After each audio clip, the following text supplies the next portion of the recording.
Hi everyone, in this video we'll see how to use the metric sliders. First let me add a table. This table, let it contain the sales according to the state.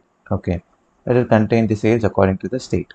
Okay, I'll just duplicate this and I'll have the same table displayed again.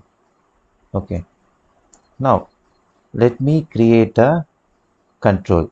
Okay, let me create a control which is a slider control, and the slider control I will have the control field to be the sales again. Okay, sales again.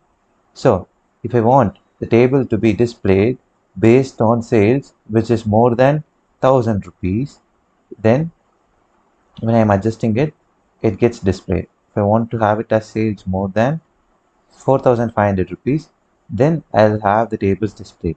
See, you could note that though there are two different tables, this control is going to apply the filter to both tables. Okay, what if I don't want it to happen? What if I want the sales filter to be applied for only one particular table? That is possible if you are going to select the particular table, and in the options you are going to enable something called as metric sliders.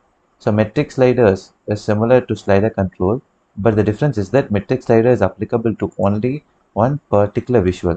See, as soon as I click this metric slider, you could notice the appearance of this. Okay, it's a metric slider. And when I'm going to click this metric slider, I'll get a slider control which is exclusive for this particular visual. Okay, so I can use this slider control in order to choose how my data should be filtered in this particular table.